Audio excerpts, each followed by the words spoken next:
chase a horse for the farrier, or sedate a horse or drug a horse or whatever for the farrier, and he goes, that's because your horses are good. That's pretty cool. And it was neat. It was neat talking to somebody who's not afraid to give you a pat on the back, and we need more people in the world that support each other. So kudos to Mike for being a fantastic farrier that definitely took his time with horses that were not being very good yesterday, for caring about how, and the thing was is he cared about, how do I tell this horse he's good so we can get him on the right page. Like, that was the motivation behind asking that question, is so when he does do something good, what can we do to tell him that you're on the right page with this behavior, as opposed to just muscling through it, you know. And had he not asked that question, which was such a trainer question, had he not asked that question, we would have never figured out what was going wrong, because it just wasn't clicking for me. It just wasn't. I feel bad for Chase because we kind of tortured him through 1 foot, meaning like he had to be on his own mentally and emotionally for 1 foot because something was going wrong and nobody was listening to him. So anyway, cool. That's my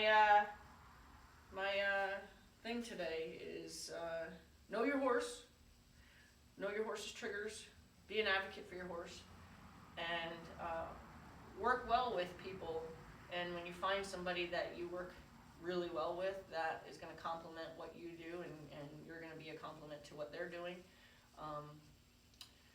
tell each other that you appreciate who they are and what they do for you, and let's change the world a little bit as far as stuff like that's concerned, because boy, the horse industry, you can have 15 people in one barn and they can smile at each other, but there's not one of them that I think is truly a friend with the other.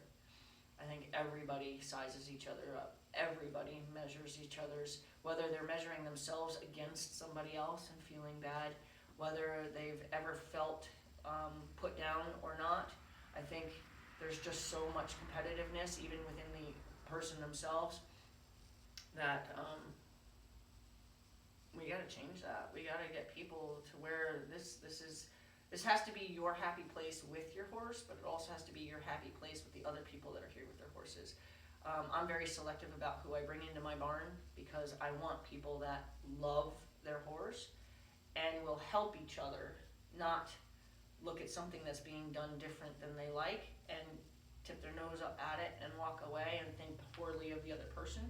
If they see something that could be helpful, like for example, Mike helped me yesterday and said, what do you do to help this horse when he's being good so we can get him on that right track?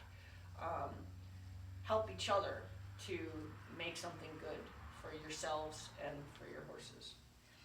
Got a little long-winded, but I knew what I was trying to say.